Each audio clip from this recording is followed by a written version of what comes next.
Yeah.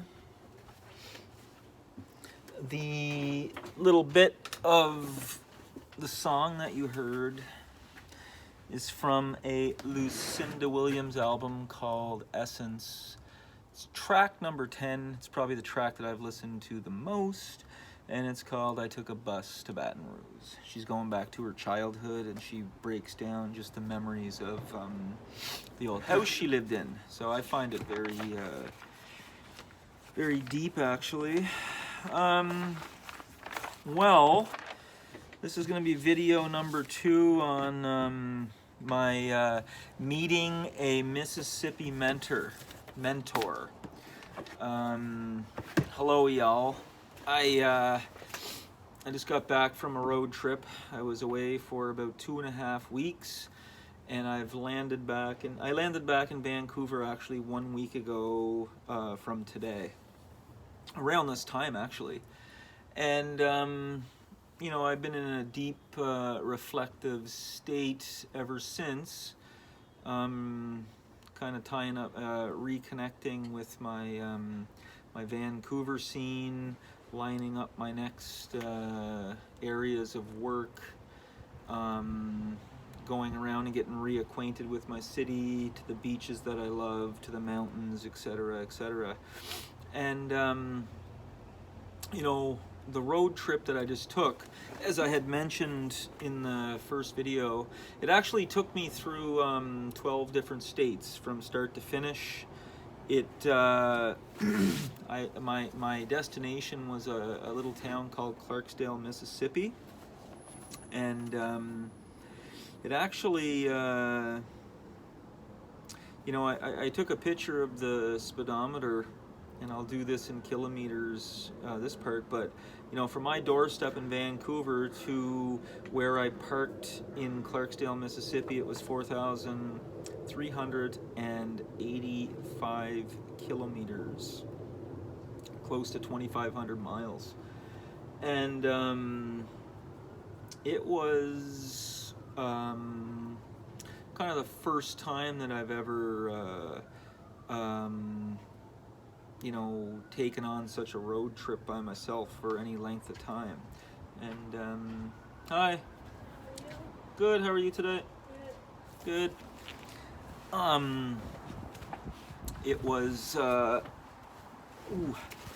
many thoughts about it, and I was going to do a series of videos along the way, and day by day, as I was out on the road, getting deeper into the heart of America, the more I realized that it wasn't going to happen like that. And it's kind of like a pattern of mine. I keep realizing this. This whole YouTube arena, and it's like I'm so grateful for YouTube in many ways, like the do-it-yourself, the videos that you can learn how to do things, and the amazing content that's being put out, like with regards to history and travel and all of these things. And I did a project, and I videoed it and YouTubed it, and I really did enjoy that process. But what I'm realizing more and more is that it really does take me out of the moment when you have to video something, and you're worried about editing and putting stuff out there. And it's just, the older I get and the more I think about it, I just know it's not my it's just not going to be my way. So I've surrendered to that, and now I'd rather just sit down, speak my thoughts out, and use this hopefully as a tool, whereas when I have clients into the future, I'm speaking to them, I can just lead them to a video, and then they can go and check out what I'm doing, and if there's potential for us to collaborate and to do something together. So this is kind of one of those videos, and it was 3 years ago that I had reached out to an artist that lives in Clarksdale, Mississippi, after seeing him on a documentary. His name is John Ruskey. So John Ruskey enabled me to have a destination. He welcomed me openly and with a sincere interest in who I was and where I'm coming from and what my reasons were to go see him. And my next video, which I might do tomorrow or the next day, is going to be a bit of a recap of John Ruskey and my time spent in Clarksdale. What I'm going to do right here is just kind of talk about the road trip and the reasons I took it. Like, so one of them, it was time for me to go on a road trip. I was able to, you know, circumstances allowed me to do it. My van, I made a bed in there. I was able to camp out. I was able to have my own schedule. I was on my own agenda. I didn't spend too much money, and I'm a very minimalist kind of guy anyhow. So I wasn't interested in going into cities. I wasn't interested in doing touristy things. My interest was going into and looking at, first of all, the landscape and driving across the landscape in real time and how it changes and how it actually, you know, the visuals and the things that we've learned all along about the states of America, Kansas, Colorado, Utah, and where else was I? Idaho, and I drove through Oregon and Washington, and I drove through Missouri and Arkansas, you know, on the way there, and to see it change. And then when you stop off and go into little towns, grab a cup of coffee, use the bathroom, fill up with gas, etc., just the different vibe that you get from wherever you are. And to me, that's just interesting unto itself. And then to be able to drive and look out the window the whole time and see this amazing landscape transform, it was really something. So I have this vision that I hope comes into a reality, and I am looking to take the trip again. You know, some of the same route, maybe things will change. I've learned a lot. And to go back down to Clarksdale, Mississippi, to meet up with John Ruskey again. And like I say, my next video will explain about John Ruskey and why I think he's an important artist and an important, kind of an important person in our culture at this time. And but anyway, so I would like to be taking a group of 6 or 7 young adults with me, and we are, you know, it would be a month-long or a 3-week-long trip where we're, you know, it would be a mentoring sort of a service where we're learning to navigate. We're seeing the landscape. We're getting out and talking to the people. We are camping. We're learning how to, you know, set up a camp and make good food at said camp, and how traveling like that is not necessarily relaxed. You're not like, it doesn't seem like you're on a vacation. It takes work to keep with a schedule. You know, you got to know where you're going, you got to have a plan for food, you got to be prepared for having, you know, a good campsite, and just the beauty of sitting around a campfire in the evening, at nighttime, talking to people, eating some good food, like I say, knowing what the plan is in the morning, getting up early, grabbing a, you know, cooking breakfast. Everybody has their own jobs and duties to do, to be able to get back onto the road to reach the next campsite, and all the while, you know, you're driving through America and just seeing the amazing things that the United States does have to offer. the people were amazing, and all of that. So that's my plan. So hopefully we can, I can make it happen. So that's why I'm making this video. I'm just hoping that the right people can, or the right person can see this video, sees what I'm trying to do, understands the value in it, of doing such a trip, and where that will lead to. So, like I said, a few weeks ago, like 3.5 weeks ago, I left Vancouver early morning, and I returned 2.5 weeks later. So my round trip was 8,920 kilometers, which translates into 5,543 miles. And the temperature changes, I actually went right down to freezing, 0 degrees Celsius, and ranging to 34 degrees Celsius in parts of Texas, Oklahoma, Mississippi. And that range in Fahrenheit is 32 degrees Fahrenheit to 93 degrees Fahrenheit.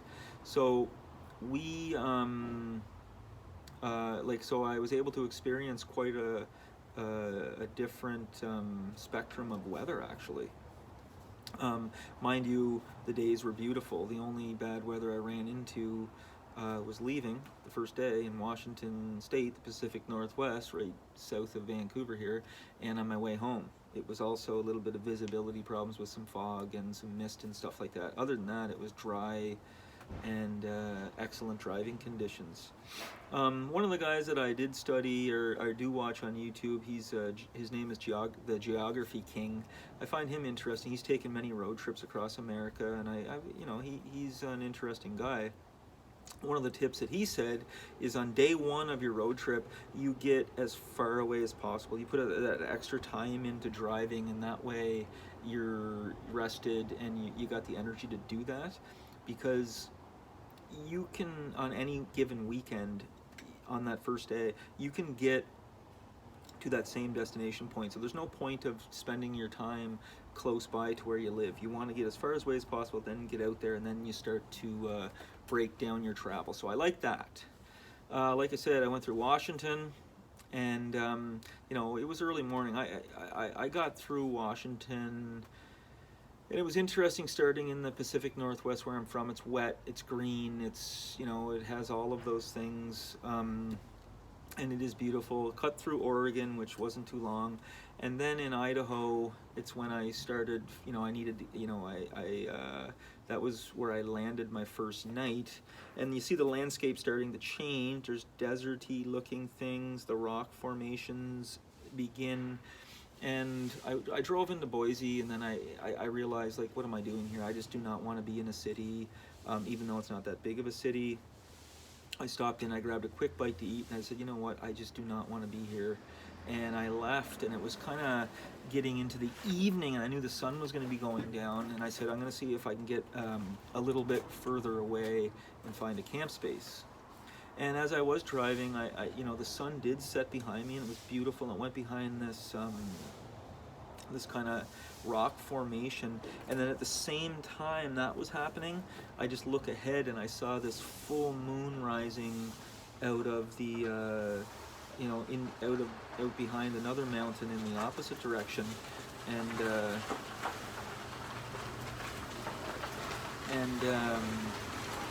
that was a really spectacular thing, and I wrote a note of it here.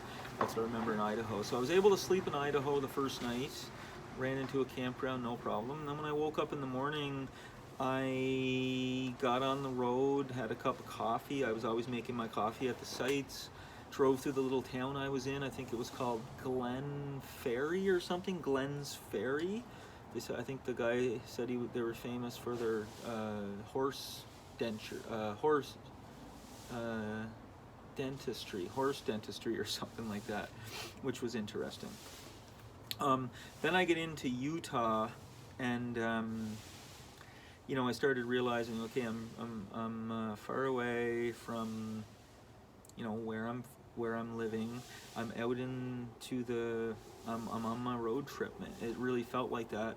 And, you know, Salt Lake City, again, I see it, you know, the main drag, Interstate 70, or or I forget what the name of the road was, 15, or anyway, it goes through Salt Lake City, and I just had no desire to go in there. I'm just coming out of a city. This was about getting out, so it was it was interesting to look at Salt Lake from the highway,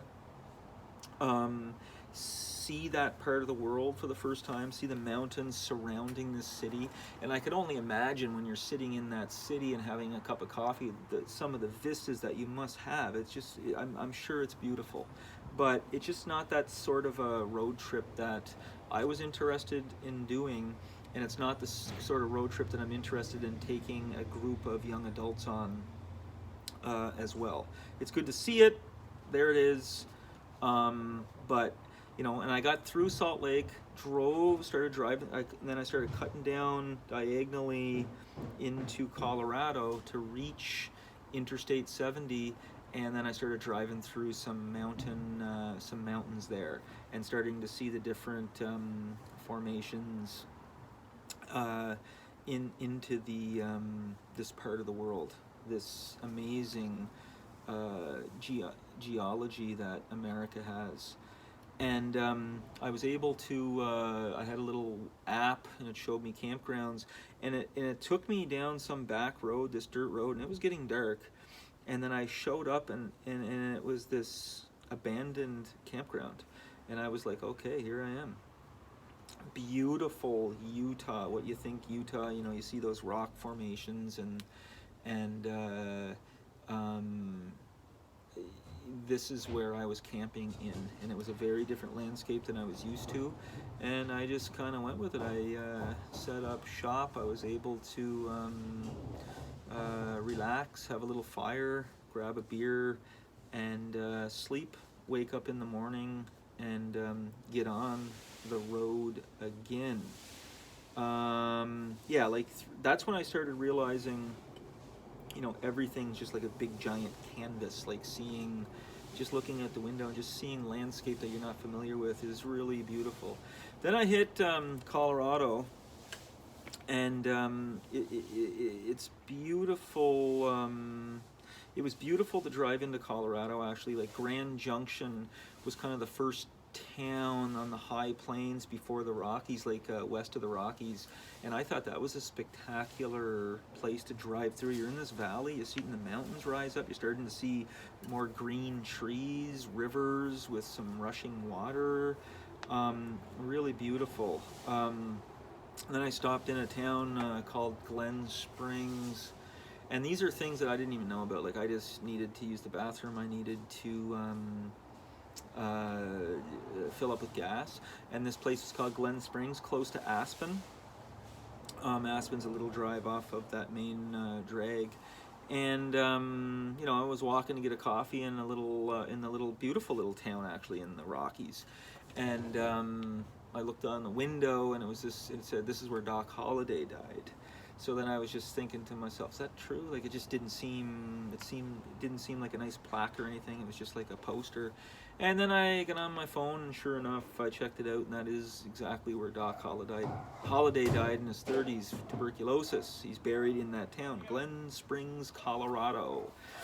And then driving, you know, Vail is through that. You know, driving through the Rockies to get to Denver is truly a spectacular drive. It is beautiful.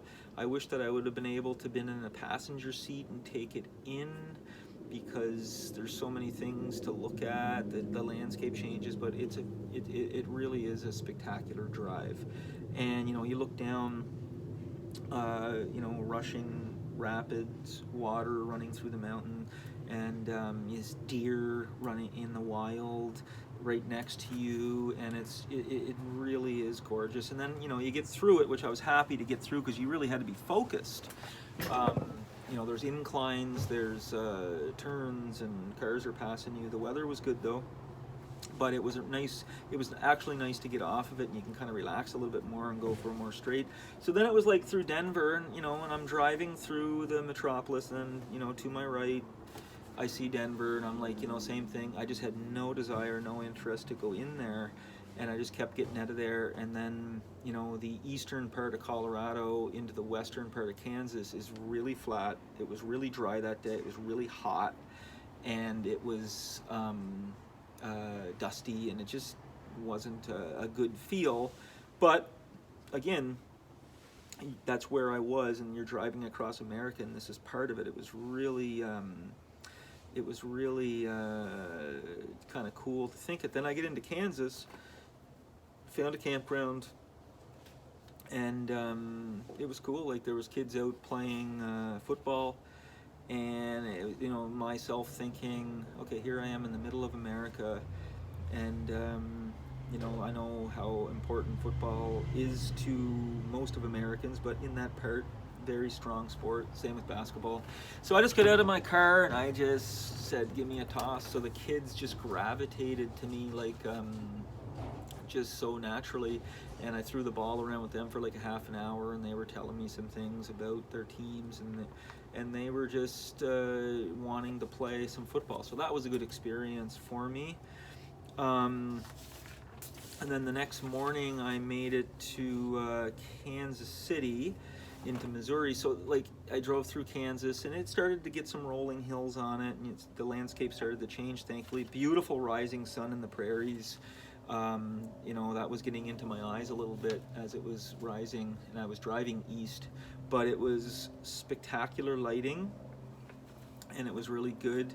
And then it just so happened that I am a big baseball fan, and one of the things, that the Kansas City Royals were actually playing that day. It was the last game of the season. They had a really bad season, so it was easy, not many people there. It was October the 1st, and I made sure that I left early enough because I could get to the ball game, which really so I drove through Kansas City, but it was really easy to get to that ballpark as it's right off of the highway I-70, and you just curl off and you're in a parking lot with less than a minute, and it was really simple to get to that. That was really good for me. Beautiful ballpark. That was the only thing I kind of purchased on the trip, was a Kansas City Royals hat. I always liked that. It's like my first childhood memory in baseball. And then the KC I always attributed to my mother's initials. And I remember 85 Kansas City won it. I always liked that stadium, fountains, and I tell you what, the people, that park really felt like you're at a country local ballpark. The people were so natural, easy going, easy to speak to, friendly. Everything was kind of a cool vibe. I really enjoyed the ball game there. And then it just so happens, myself being a big Bob Dylan fan, Bob played in Kansas City the following night. So I camped 2 nights just outside of Kansas City, and I set up shop there, and then I was able to drive in the next day, check out a Bob Dylan concert. It was Monday. I was planning on hooking up to a few museums, but they were all closed on Monday, which was a little bit of a downer, so I ended up having to walk around the city for a few hours more than I had hoped. Have a cup of coffee, have some lunch and all that stuff, and take in the vibe of Kansas City, which I thought was real chill, real down to earth, and easy to speak to people, and it was kind of cool, actually. Had some Kansas City barbecue. Probably one of the best things I had on the trip was the beans at this famous Kansas City barbecue place. It was really cool. Saw a guy sitting near me. We kind of made eye contact, recognized that we both looked at each other. There was no talking. And then when I get to the Dylan concert that night, the same dude was there in the lobby when I walked in, and then I was like, oh, I think we just had lunch together today. And he's like, yeah. So we ended up being both really big Bob Dylan fans, spoke of some albums, kind of understood the vibe. He ended up being a Minnesota guy that had moved down to the South, Baton Rouge, And when I told him where I was going, he knew of the guy that I was going to see, John Ruskey. And so he knew of him, and he said everybody knows John Ruskey on the Mississippi River. So that made me feel really good, and it was like a good moment for me, being at a beautiful theater in Kansas City watching the Dylan Show. And I ended up being able to watch it with two young 20-somethings. They were both on their own. They were both came by themselves, and they took in the Dylan Show, and it was their first ever concert. And they had open minds. They knew he was in his 80s, and they were asking me a lot of questions. So it was really good. Like I had a little table up at the balcony. I saw this guy standing behind me, like with 2 drinks, and he was a little bit shy or something. So I invited him, come on, put your drinks down, have a chat. And then a young woman was behind me, and she was way shorter than I was, and I just said, here, step in front of me, please, and join us to watch Bob. And she thanked me, and I could look over her. So I had a great show with them. The concert was really good. He played a lot of songs off of his most recent album. It was really chill. He was on the piano. And once again, Bob Dylan has been an extremely important artist for me in my life, and I listened to a lot of Bob in my vehicle, actually, as I was driving. So yeah, Kansas City was good to me, and the next morning after Bob, I woke up, started driving, get into Arkansas, and then I got through the Ozark Mountains, which was an extremely beautiful drive. And on the other side of the Ozarks, on the southeastern part, as I was getting close to Mississippi, the Levon, I drive through the Levon Helm Memorial Highway, and these things are all just happening like one after another. Like and Levon Helm is the drummer to The Band, who I'm a big fan of. And I'm a big fan of Levon Helm, and I did know he was from Arkansas and from that area. So it was just all of a sudden I look up the Levon Helm Memorial Highway, and this is just when I was a couple of hours outside of my destination. So that was cool.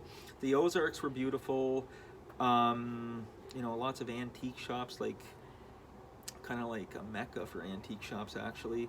One of the sad things I saw was like a dog, somebody's pet, and that was laying on the road. So that made me sad for a second. And then there was like a taxidermy place, and they said they're like the world taxidermy champions, so I thought that was interesting. Then I started seeing animals and roadkill that I'm not familiar with. Possums, and I was thinking I think that's a possum. Armadillos. There was a ton of raccoons and deer everywhere. Like on my way there, I'd say the roadkill that I saw the most was probably raccoons, but on the way home, deer trumped it by a lot. So you had to keep your eyes open all the way along. And then I get to Mississippi, and it's it was cool just crossing over the Mississippi River, knowing that I'm very close to my destination. Then you get into Martin Luther King Drive. The cotton fields are everywhere. You can start to feel that history of the American South. I drive by a football practice, really hot high school football practice, and which got me thinking. So when I got there, I started asking people, I want to see a football game, a high school football game in the South. And it just so happens that it was Friday nights is when the high school play their football games. And it just so happens that this particular high school, it was their homecoming game. So I got to go take in this football game in Mississippi, watch the homecoming queens come across at midfield in their nice, beautiful dresses, at halftime and stuff like that. And it was just interesting to take it in, the marching bands, the whole thing. And and it was very interesting for me because where I was in Mississippi, the town Clarksdale is like 80% black population, the rest like about 20% white, few other little groups, ethnicities mingled in there. But But at the football game, I was like one of 5 or 6 white people that I saw the whole time. So that was interesting. The young guy, I was sitting there next talking to some high school kids, and he was just like, "Are you a teacher here?" So I thought that was kind of funny. And they were interested in who I was and what I was doing. And then I'm seeing a sign to Greenville, like, Greenville, 75 miles. So Greenville is in Mississippi. Yeah, I think it's Mississippi, not Louis. But I remember that from a Lucinda Williams song. And so things were really resonating with me. The music that I've been attracted to are major derivatives out of that part of the world. And, I had, there was turkey vultures. And this is where I spent time in Mississippi and in Clarksdale. And I'm going to talk about just that section on my next video here. Bob Dylan, singing Mississippi. This is the album that I had listened to the most, and it's called Telltale Signs, and it's a lot of outtakes and unreleased things of Bob, but a lot of it, the album centers around that part of the blues around the Mississippi Delta, and in his lyrics and stuff like that. So I thought it was really really resonated with me. Mind you, it's probably the Bob Dylan album I've listened to the most. So the Mississippi experience was fantastic. I stayed there for a week, and then I wake up on a Tuesday morning and said, okay, it's time to go. So drove through Arkansas again. Then I get into Oklahoma. And Oklahoma was great because these are places I've never been to.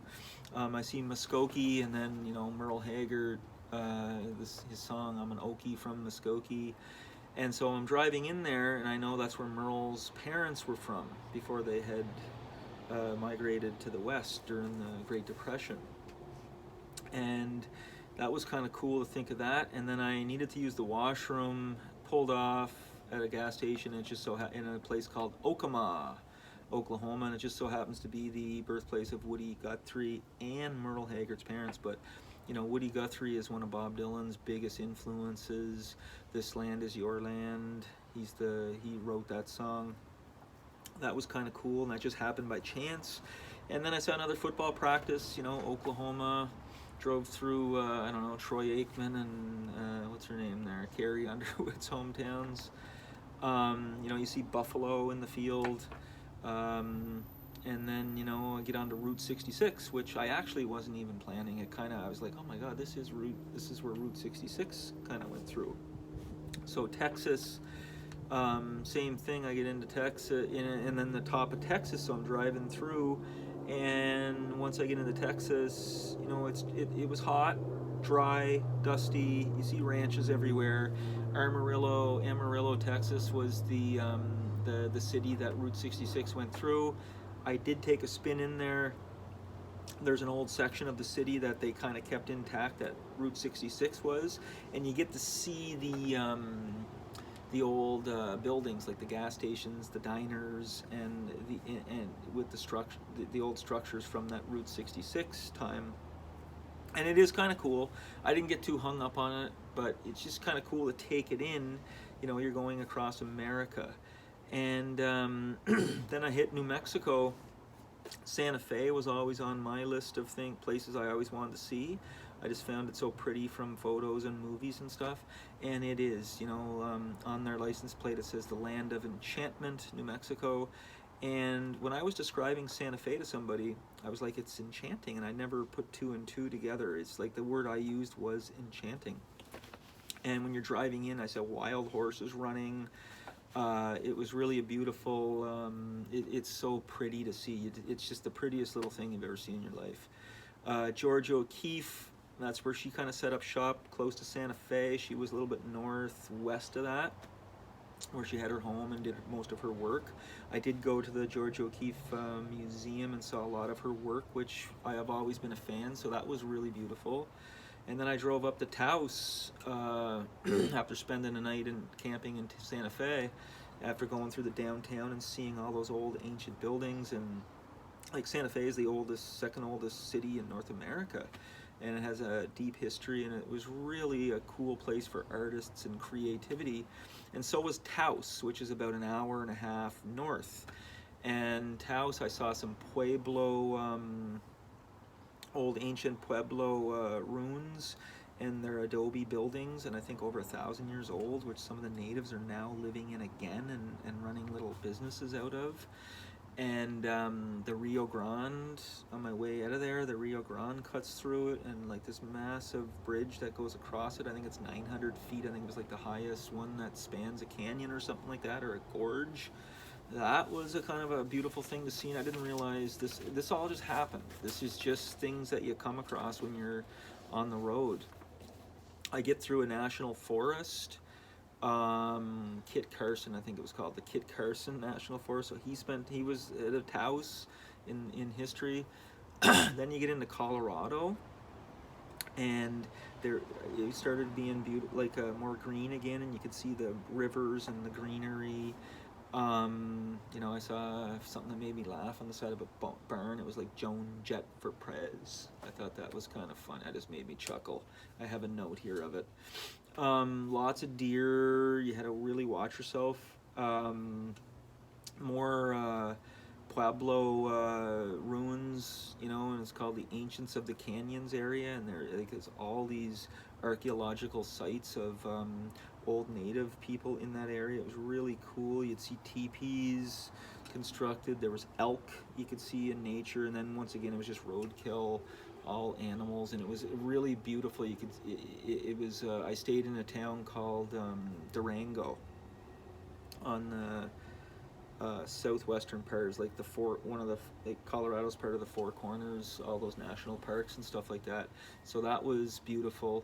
And then again, after that, I get through Utah again. Spent another night just outside of Salt Lake City in Brigham City. That was beautiful scenery near my campground, the mountains. It was just like orchards everywhere, beautiful.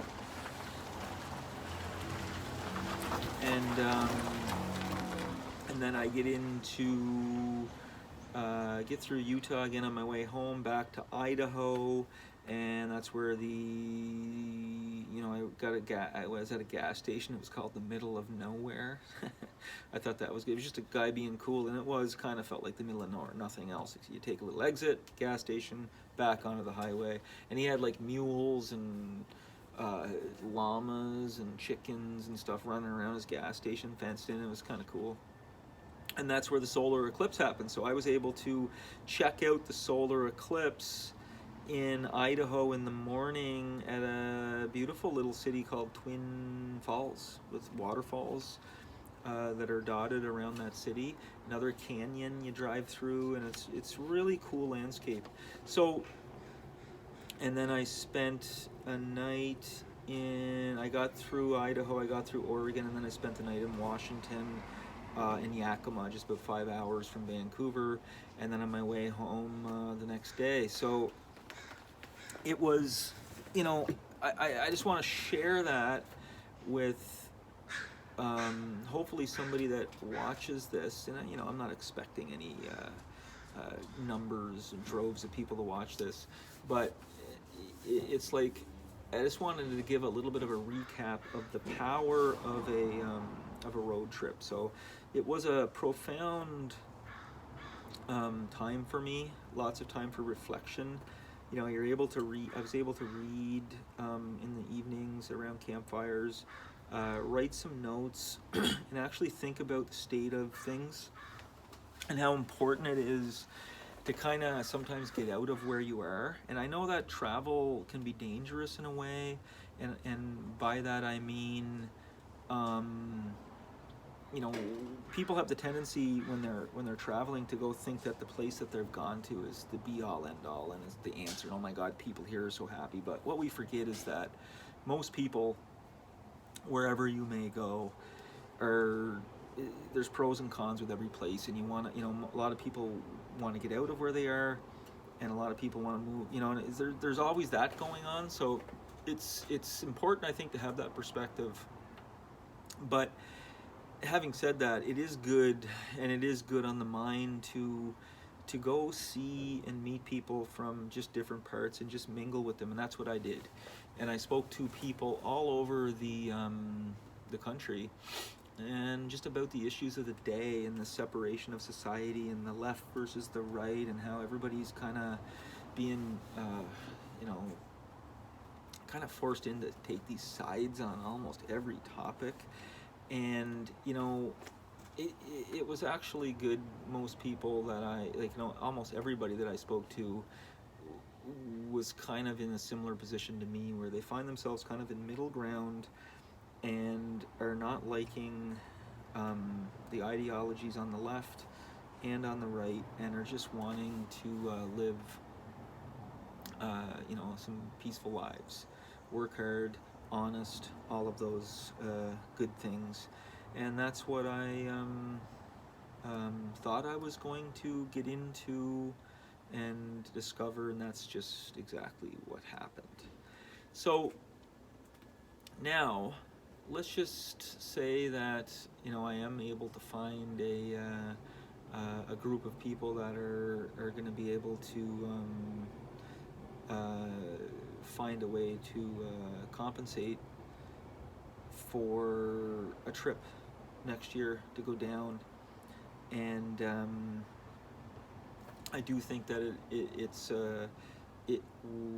educational, and you know, using your hands out in nature, seeing a different vibe, learning how to perhaps gain some camping skills.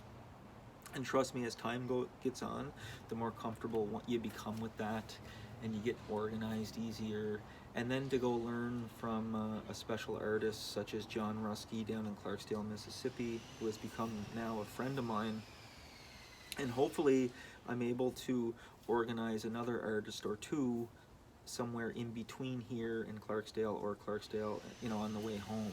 And that way we can stop off and learn from the philosophies that these people have in their lives. You know, it's kind of an all-encompassing lifestyle that they have. There's no separation from their art and their job and what they're doing with their work. And it's something that I'm going for. It's something that I'm trying to pass down to younger people. And all the while, of course, we're using our hands, learning how to do things that are very tangible and physical in reality, as well as reading and thinking on some deep issues, and trying to help some young people be better equipped to succeed into their future.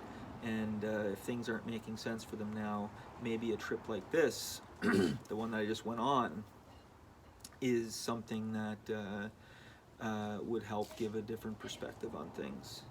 So I know this is long, 43 minutes, but that's just what I'm going with. I don't want to be adding and cutting and editing. I did take some photos, I did take some video, but I'd rather have people witness and see things for themselves rather than what I just did.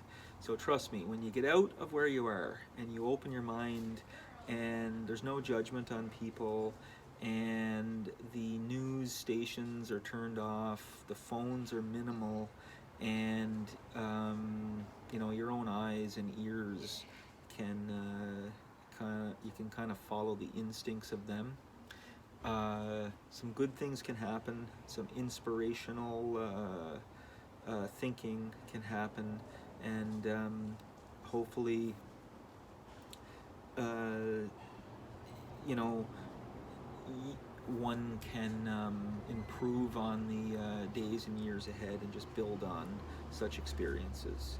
So I will get back to you guys with a video about John Ruskey and the man I met in Clarksdale, Mississippi, in the town that I went to visit him in, and to try to explain the importance of an artist in society. Thank you very much, and thank you for those 5 people that stuck through this video and listened, 2 of them being my parents.